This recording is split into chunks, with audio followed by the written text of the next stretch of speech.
Hello, football faithful, and welcome back to another episode of the Double Doing Podcast. My name is Brendan Deek. Thank you so much for tuning in today. If you haven't already, please hit that subscribe button. It would be greatly appreciated. You can also rate the podcast and review the podcast wherever you do listen to your podcast. It would also be greatly appreciated. So when me and Thomas planned to do this episode, it was last week. I didn't realize that we were recording an hour before the trade deadline.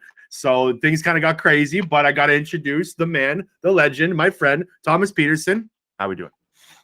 We're doing great. It's been a while since we talked last time. I know. It's been like over 2.5, 3 weeks. I missed your Eagles takes. How was your snowboarding trip? My snowboarding trip was awesome. It was phenomenal. We had to have a negative COVID test before we could enter Italy. And I swear to God, that week leading up to that test was the most anxiety I've had before a trip. Like, you know what they say in science, the science behind traveling. They say like 70% of the joy of going on vacation is the preparation and is you're looking forward to going. I did not look forward to anything that week because I just knew, Okay, so you just slipped Italy in there. You went to Italy for snowboarding? We went to Italy. Yeah. Oh my God. Look at you. It was perfect. Damn dream. It was like I was on my board. Maybe half the time, the other half I was sipping cappuccinos, and I was just gesturing for skiers going past. Oh my God, you snowboard in Italy. You're living the damn dream while I'm stuck in cold Toronto, slushy Ontario. It's actually getting warmer here, though. The weather is starting to get a little warmer. Hopefully winter is on the downturn. But anything else new in your life besides you flexing your snowboarding trip in Italy? Missing Eagles football already, to be honest. Yeah. It's been a few weeks and it sucks. Thankfully, we have the Bengals to root for. No, we're going to talk about that. I might be on the. I'm gonna root for the Bengals, I think, but we'll save it for the end. I don't know if I'm there taking them, but I am going to root for them. But they are in your heart. They are in my heart. Like I actually wrote that on the National Football Post in my article. I said my heart says Bengals, my brain says Rams. But when I'm trying to make money, I gotta tap in that brain, not the heart. Okay, why don't we talk about James Harden being a 76er? This is wild. So just full disclosure, I'm not a 76ers fan. I am a Toronto Raptors fan, of course. I don't know if everyone knows that, but there it is. I am I don't have a lot of basketball. I don't have a lot of 76ers knowledge. Okay, so I'm not the guy you're looking for 76ers analysis. But you, my friend, you don't have to be knowledgeable to know that James Harden to go into Philly and being paired with Joel Embiid is pretty fun to watch. It's going to be fun to watch. That's what I said. I think they instantly become the best team in the Eastern Conference. I got some heat, some clap back to that, but. Look, like I would take them over the Nets. I would take them over the Bucks right now. I think Embiid and Harden is a wicked duo. From a 4-for-4 Philly sports guy, what do you think about this trade? Give me your takes here. I just look forward to watching Joel play with someone you look at say, oh, that guy is a superstar. Like just having him paired with someone, it's a solid team behind him as well. Like you look at. A guy like Matisse, I really like because he's a young guy who really prided himself on defensive play, and where it's just not very often you see that. And Maxey is stepping up, and I just see Harden coming in here elevating, the overall performance of the team, and being paired with Embiid is definitely going to do that. I think so. At least it's going to be more fun to watch.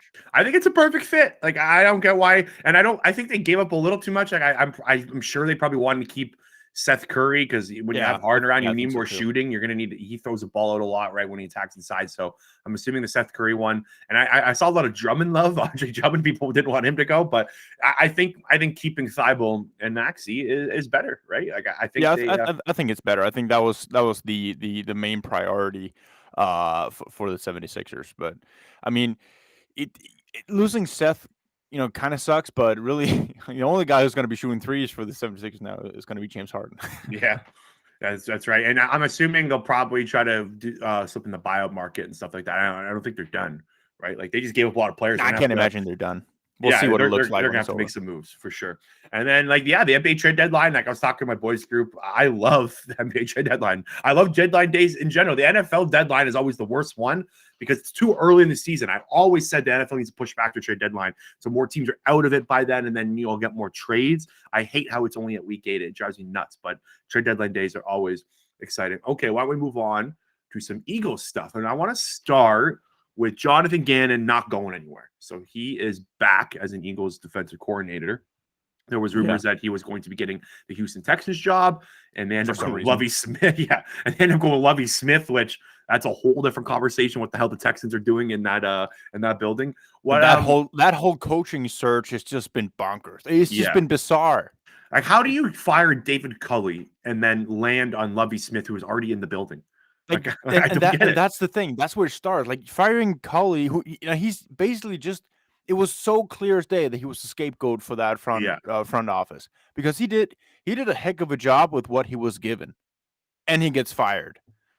And those two, like Brian Flores getting fired and David Culley getting fired, those two were head scratchers to me. I did not see those coming. I guess I kind of saw Texans firing him because you could tell from Osway. It wasn't fair. I'll put it like that. So I'll be honest. I'm a little disappointed that he didn't get the Texans job. I mean, are you in the same boat? I think when we got the news that he was getting interviewed for a head coaching job, I think the majority of the fan base who watched this team this year was going, "What the hell?" Yeah. Well, like, it's funny because Tom Pelissero actually said, I think it was Tom Pelissero and Peter Schrager did like an article on NFL Network. I think it was around week 13, week 14, just talking about the candidates that they're hearing are going to get job interviews. And Jonathan Gannon was at the top of the list. So it's funny. I think the NFL base, like people in NFL buildings, feel a lot different about Jonathan Gannon than the fans do. Yeah, and of course, because there's so much more to being a head coach than being a coordinator. Like, you don't have to be a good strategic guy or like on-field strategist to be a good head coach. I mean, that's what you can delegate that for your coordinators. So, like, if you're charismatic, if you can build a team, if you can get the trust of the players, and you can surround yourself with a good good crew and coaching crew. I mean, then you can have success. And I guess it's still a bit up in the air. We'll see with Jacksonville, but Doug Peterson was a prime example of that. He surrounded himself with a very good offensive coordinator who understood the offense, and they went to the Super Bowl. And then things fell apart after the coordinators left. But Doug is and was still, he was a charismatic guy. He was easy to like, and the players liked him. So I guess in that sort of way, you can argue that Jonathan Gannon would or is a good head coaching candidate moving forward and after next season. But he's going to get a job next year, unless he's going to get a job. He's apart. Yeah, I mean, if the defense does just average, I think he's going to be in the conversation. Like, they were 25th. The Eagles were 25th in defensive DVOA this year, and Jonathan Gannon. I mean, they suck, Brandon. Yeah. So I have an early 2022 defense take for you. Okay. There's a lot to come, and I mean, we're going to talk about some free agents and draft picks. To digest, yeah. I think there's a lot more like moves to come. We don't know how the defense is going to look, right? We sure. So there's going to be different bodies, right? Mm-hmm. But I am worried that they not wasted a good defensive year and healthy year, but I don't think you're going to get a replicate of Darius Slay playing like he did this year. I don't think you're going to get the start like Javon Hargrave had this year. I think the Eagles I think they underachieved their talent in this year, and translating that into next year. Like, are we 100% sure that they're going to be more talented on defense than they were last year? Like, there's a possibility. I mean, there's a pretty good chance. Oh yeah, I think there's free agents and draft picks, but you're losing Anthony Harris. Okay, he was okay. You're going to lose Rodney McLeod. Steven Nelson played okay as a corner. Like, you're replacing 3 starters in the secondary. The odds that all 3 of those starters hit is pretty low. So I feel like the defense was 25th this year.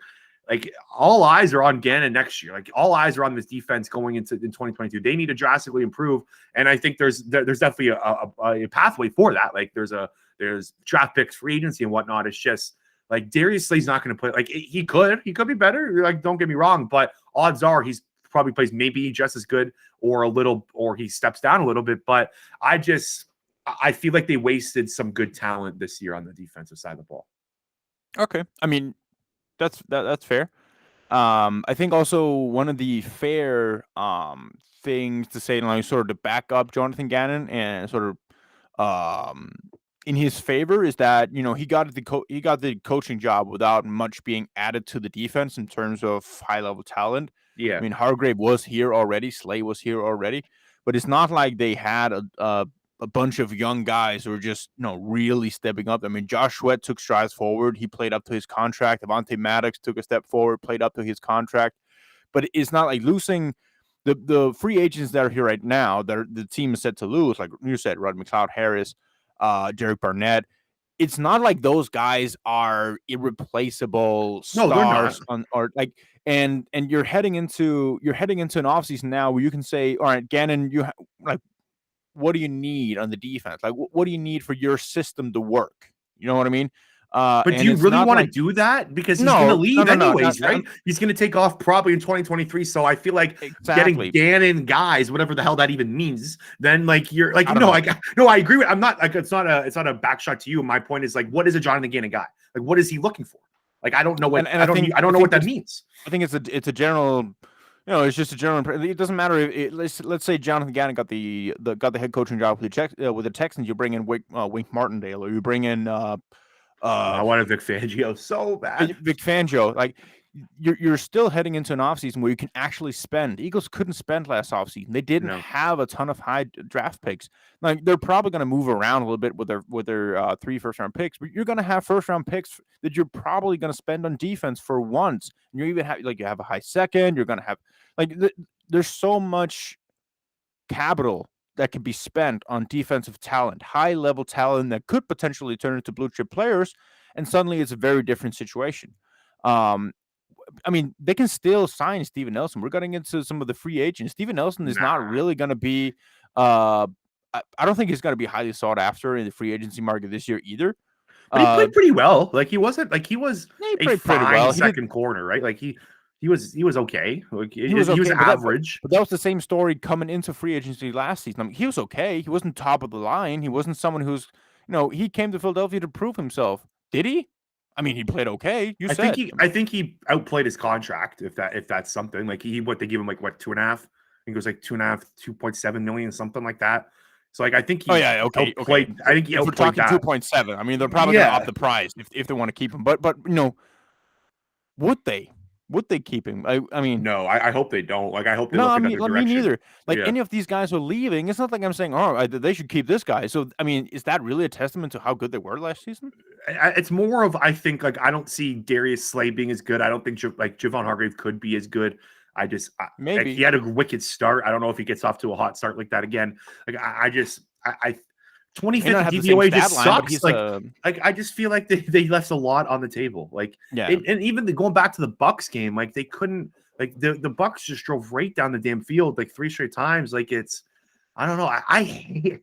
I'm going back to. I think that both of us hate the way they play defense. I hate Jonathan Gannon's scheme. I hate it. Like I'm sorry. I can't stand it. I like making a quarterback make a decision. I like getting in a quarterback's face and making him make the first move. That was Jim Schwartz's. That was Jim Johnson's kind of style. Like let the quarterback make an instant decision and then go from there. It's they're playing the opposite. It was very simple. Like it was extremely simple. They didn't disguise anything. So I don't know. It was So I think both of us were rooting for someone else to get in here, especially when you're in an offseason coaching class that includes Fangio, Flores, Simmer. I mean. Wink Martindale. Come on. I'm pissed off the Giants got Martindale. That guy scares me. We'll see. Yeah. It's the Giants. That's true. Okay, why don't we hold Dougie conversation till end? We'll just transition now into free agency and draft because we're kind of already on that topic. So free agency's first. It's March 16th. We barely get a break. Like I was thinking about that today. We have we're like the Super Bowl ends and we got a month until free agency. I love it. So there's not much gap between there. So you can kind of start already looking at what the Eagles could do or what players they could add. So can I throw a dream scenario your way? You can either accept it and love the scenario I'm throwing to you, or you can spit in my face and throw it back. Okay. It's up to you. There are 2 guys I got my eye on in free agency. Okay. First, Marcus Williams. I tweeted him out last night. I think he should be their number 1 priority. I think you go balls to the wall, go get him. Now I was looking at the safety contracts last night and I have them up in front of me as well. They're going to have to pay the guy. He's going to get a lot of money. Oh, he's going to get a lot of money. Yeah. So Jamal Adams is the highest paid safety in the league right now. He's getting paid Jesus, how's that traded? $17.5 million the Seahawks are paying him. So I don't know if he's going to command that much, but just Harrison Smith is at 16. His second highest paid. Justin Simmons is at 15.25. I think he's going to ask for Justin Simmons money. So I think $15.5 million is probably the ballpark. I'm okay with that.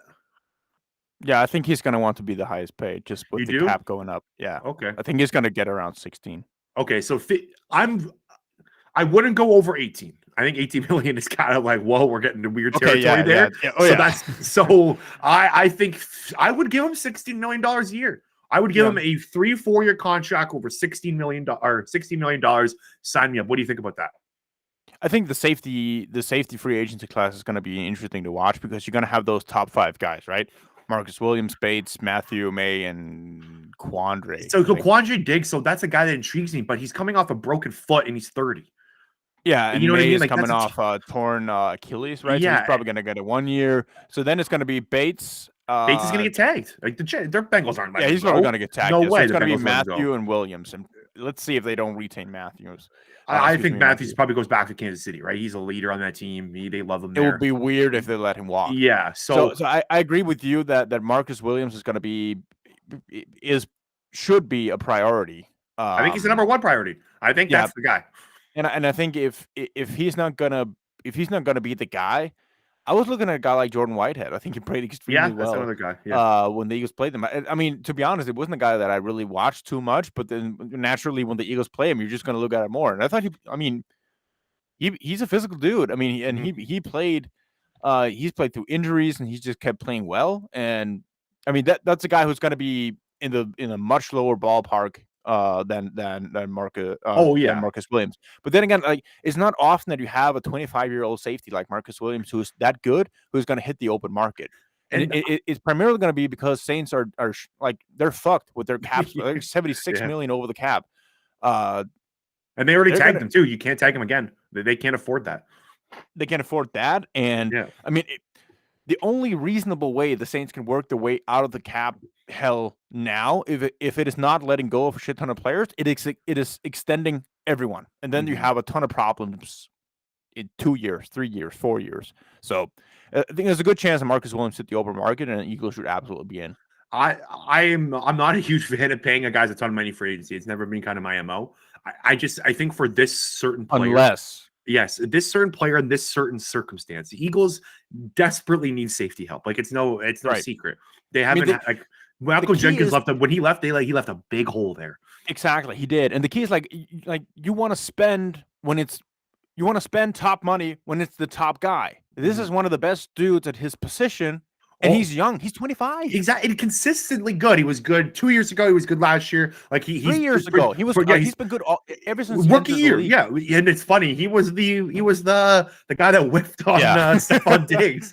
It was funny. I tweeted about Marcus Williams. Some guy comments my tweet and goes, "If you really want the miracle at the medal, or you really want the what's it called? What do they call that miracle? What's their what's the play called? Minneapolis Miracle. Minneapolis Miracle. You really want the Minneapolis Miracle guy? I was like, yeah, because one play should define a new player's entire career. Like that's how it works. Like, I think this is the guy. Like, I think they desperately need safety help.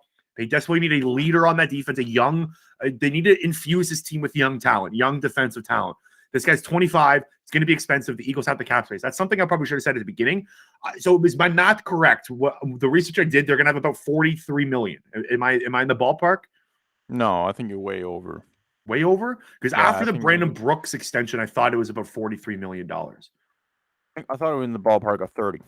30? Okay. Yeah, they still have room to maneuver, but I think they're around over the cap, having them right now at 25. So I don't think they have the Brandon Brooks thing up. That's what I was doing the math off. They do? Okay.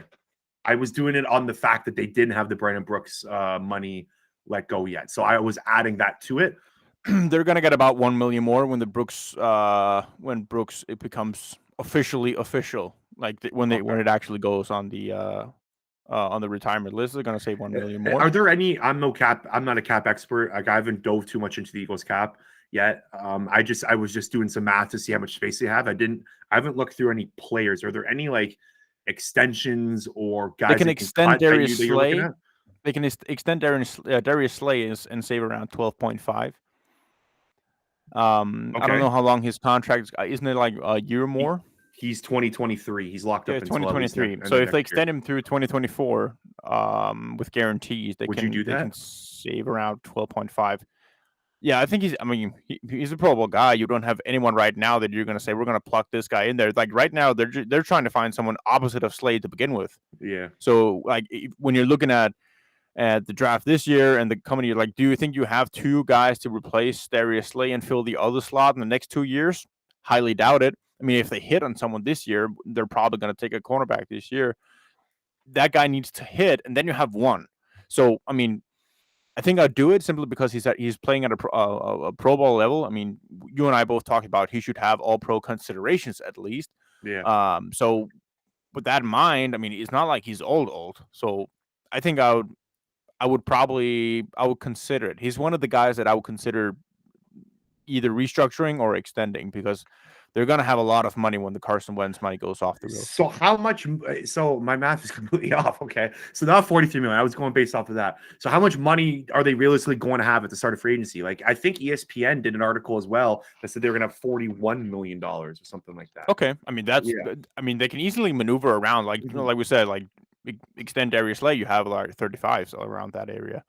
Okay, Around so that ballpark. Marcus Williams is the guy I would go after. I think that's the dude. I think, and I actually do believe Howie Roseman's going to do something. He's going to look peek into him. Like this seems like a Howie Roseman guy, a young safety coming from the Saints. I don't know if that's a big deal, but remember Malcolm Jenkins' contract. And I was thinking back to that year because Jarius Byrd was the top safety in that free agency class. I don't know if you remember that, and he ended up being a complete bust. And the Eagles kind of got the steal with Malcolm Jenkins, right? Yeah. So. And you went to I think the Saints replaced Jenkins with Jarius Byrd, I believe. So and then he ended up flopping out in New Orleans. So it's funny. But okay. But So yeah, I mean, when we're going through these free agents, like and the cap and how much cap they have, just remember like next year when they're off the Carson Wentz deal and all that debt money from that whole shit show is gone, they're going to have a lot more cap space to work with, and so they can backload contracts. That is something Howard Roseman has done a lot of. So they don't have to pay a guy like Marcus Williams. Yeah, well, yeah. So you don't have to pay Marcus Williams all the let's say 16 million per year is what it's going to be. Like you can pay him 10 now, and then you'll pay him 22 next year, and then you'll flip it around throughout the next years. Like players don't have anything against that because they're going to be guaranteed the money regardless. It's just going to be debt money if they get released. Okay, so that's the guy to attack. I haven't done a lot of free agency research just for this full disclaimer. Like I've only looked at a couple of guys. I haven't looked at the pass rush free agency. I do think they should have a pass rusher as well, but I haven't dove into those guys yet. It's not really that impressive at the edge position. Okay. No, not really. I mean, you're looking at a bunch of older guys. Like the top from PFF's list is going to be Chandler Jones, Von Miller, Jadeveon Clowney, Randy Gregory, Melvin Ingram, Hassan Randy Reddick. Gregory would be interesting, but I don't think he would come here. I mean, I don't know if he'd come here. He's also kind of a douchebag, but he's a real good player. He's definitely a douchebag, but he's played really well last year. He's played very well. So yeah, I'll full disclaimer. Haven't looked at the defensive end guys. I'm going to do that. We'll do that in a couple. We'll definitely do a bigger free agency dive. So the last guy, and I think you can pair Marcus Williams with this guy. You talked about him. You tweeted about this guy, Allen Robinson. What do you think about that? I think the wide receiver free agency class fits right for the Eagles' needs. They need to add a wide receiver. They're gonna add a wide receiver, and they have a lot of options at the market. Think DJ Chark and Allen Robinson are the two guys that we should be watching for. He's also the most realistic guys. Yeah, I don't think they're going to open up the checkbook for Chris Godwin. Like I don't really see that happening. I think Mike Williams is going to be tagged. The Chargers would be insane not to tag him. He'll be back. I also think Chris Godwin's gonna. I think he's gonna stay with the Buccaneers. I think they're gonna open the checkbook. Why would he stay there? Tom Brady's gone. Tom Brady's gone, but I think he's gonna make a shit ton of money at the place he's at. Like I think they want to retain him. They're gonna pay the bag. They should want to retain him. He's in the league, and he likes it there. Yeah, he hasn't had a single complaint since he's been there. And yet Tom Brady's gone, but I mean he's had success with other quarterbacks. So I think Allen Robinson and Marcus Williams are doable. Like I actually think you can, like you said, there's a lot more cap space coming in 2023. They can do this. Like those two guys, that instantly makes the team better. Like those two guys, you slot them into this team, it instantly makes them better. And here's another take I got for you. This is something I learned from this year, the Cincinnati Bengals. Look at what they did this offseason. They opened up the damn checkbook. They signed Trey Henderson. They signed guys like Von Bell, Chidobe Awuzie. I don't know if I pronounced that right, but they went out and paid defensive talent. They went out and paid kind of middle of the pack defensive talent at good contracts. And look at them now. They're in the Super Bowl. Like, those guys saved their season. Like Trey Hendrickson was massive for them. Like Awuzie, they also have the quarterback. That's true, yes. But like I think what the Eagles should do is they should bank. Like you should be spending the checkbook this year. Go and signing guys, instantly infusing this team with talent. Go and pay some free agency. And then what you do is you bank on Jalen Hurts taking this big step up. You're hoping that he becomes a much better quarterback, and then you got something. If he doesn't, you still have those guys for next year, and you can go find a quarterback in 2023.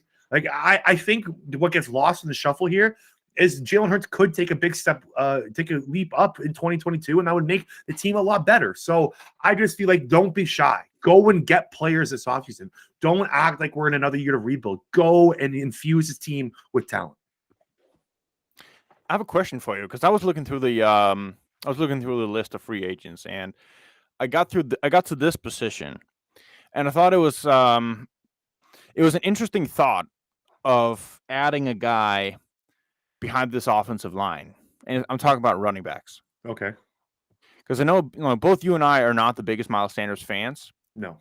But I also know you and I are big fans of supplementing Jalen Hurts with a dominant run game. Yep. Leonard Fournette is going to be a free agent. I like Leonard Fournette. I like Leonard Fournette as well because he's a physical bully runner. He is Jordan Howard if Jordan Howard had speed and just a little bit more umph. Who else? What are the free agent running backs out there? I think Leonard Fournette would have a career year behind the Eagles' offensive line. Yeah, you're right. Like he'd be a great addition. What are the free agent running backs are there? That's a good. They should definitely sign. They have Chase Edmonds, Cordell Patterson. I think he's going to stay with the Falcons. Oh, he's the most interesting free agent this year. Who the hell's going to pay that guy? Exactly. Like, and how are you going to pay him? Are you going to pay him as running back? Are you going to pay him as a wide receiver? He's the most interesting use case of free agent I've ever seen. Yeah, 31-year-old running back who is basically a wide receiver, can't play tight end. It's going to be some team's going to pay him, and I'm very curious to see who does. So yeah, so is Fournette the best running back in free agency? I mean, I'd say, PFF have been ranked as the best, but I'll say Leonard Fournette is the best running back. This is also going to be James Conner, Sony Michel, Melvin Gordon, Rashard Penny. Okay. They should definitely go after a free agent running back. And they're going to lose both Howard and Scott. Yeah. Probably, they might contain Scott. We'll see.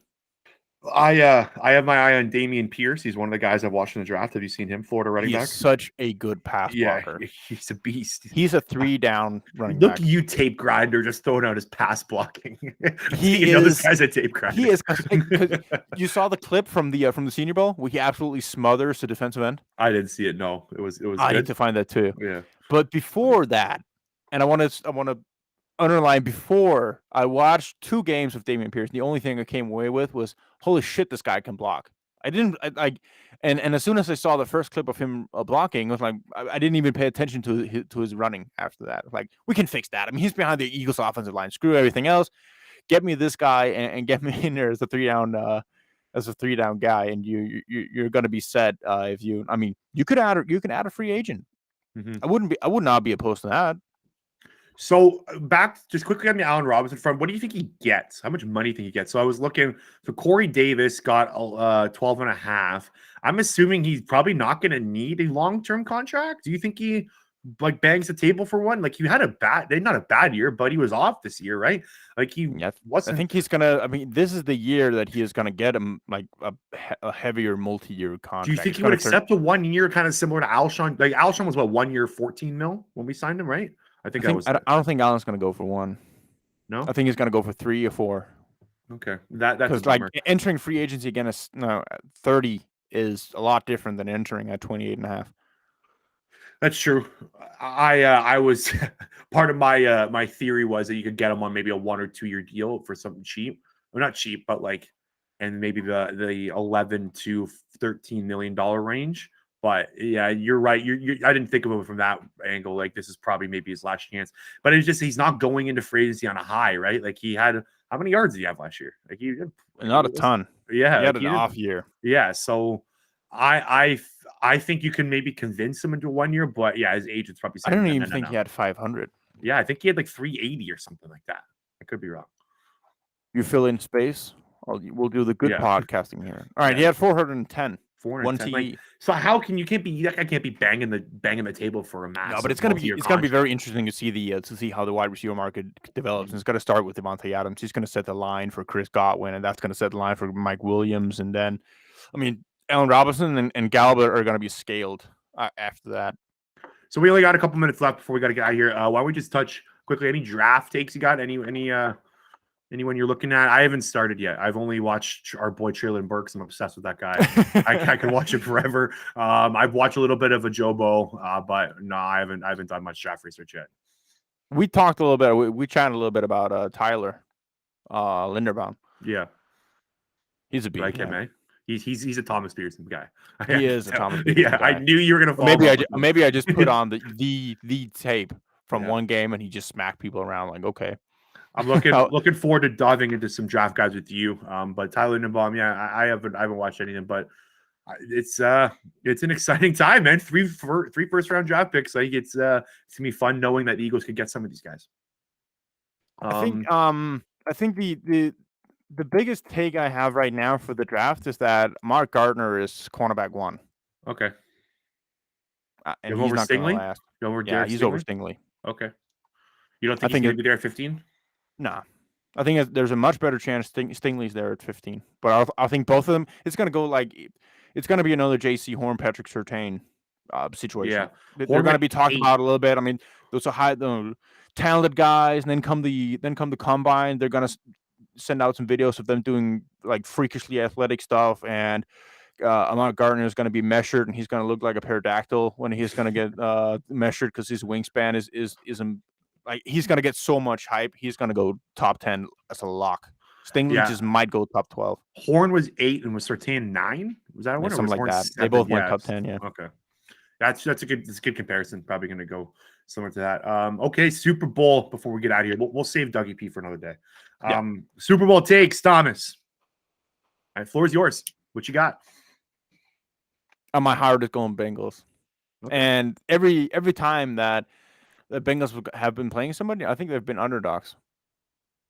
They had this playoff run, I believe. They were favorites over they're favorites over the Raiders. Exactly. They're breaking every single rule there is about offensive line play, and that if your offensive line isn't good enough, you're not going to win games. They're just, I mean, I think the meme of fuck it, he's down there somewhere, that is the Bengals. Yeah.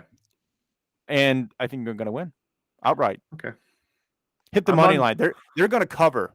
They're going to cover 4 right now. Right. I think it'll probably be hit that. I'm on the other side. So we did our preview show yesterday. If you haven't listened to it, please go check that out. Little plug. When I dove into this matchup, I liked Rams on basically everything. The one thing that just clicked in my mind was Joe Burrow's got to be special. Joe Burrow's got to be the Joe Burrow. He's got to be Joe Shiesty. Joe Burr. He's got to be that. Like it's going to be like Jamar Chase versus Jalen Ramsey is not a good matchup there. The interior of the Bengals offensive line, like you said, bad. Aaron Donald and Von Miller against that O-line, like it's scary. On the defensive side of the ball for the Bengals, like covering Odell and Cooper Kupp is going to be very difficult. The one side, the one benefit that the Bengals have, they have great safety play, so you can kind of keep everything in front of you. And the Bengals are very good at keeping everything in front of them. I think they finished like 9th in yards per catch or something like that. So they, I don't know. I'm my heart says Bengals. I really want to see Joe Burrow win. He's like the coolest guy I've ever met, or not ever seen. I want my kid. My kid better be Joe Burrow in 25 years. But I think I'm. Weren't the Bengals down 21-3 to the Chiefs? Yes, they were. It was 8. They were down 18 points. When you come back from 21-3 against the Chiefs and win. I know. I'm just saying. But like the Chiefs. I'm just saying, Brandon. I know. You can I'm never with count you. them out. It doesn't matter what the score is. You can't count That's them what I'm out. saying. Like you need like they got this magic feel. Like it kind of reminds me of the Eagles versus Patriots, right? The Eagles, I think, were 6.5-point dogs going into that game. No one really gave them a chance. The matchups didn't work, but it was just Nick Foles going on a fucking heater. Like, you know what I mean? Like, that's basically like, I think Joe Burrow has a chance of doing that. All right. Anything else before we get out of here? No, said it all. Except for Doug Peterson. Yeah, we'll talk Dougie. We'll hold that take for maybe next week. So thanks so much for listening. Ton of good content in the Double Doing podcast form right now. JD Bunkus of Sportsnet was on Monday. We had Mo Egger on Tuesday of ESPN Radio for Cincinnati. Make sure to check that out. And yesterday we did our full Super Bowl preview show. And Gilles Gallant of FTN Network, my co-host on Touchdown Town. Great guy. He gave some great betting analysis. And then later, so it'll be tomorrow morning, we will be dropping our full gambling preview for the Super Bowl. So make sure to check it all out. Make sure to follow Thomas Peterson on Twitter if you haven't. Make sure to say hi to him as well if you haven't. And we will talk to you later.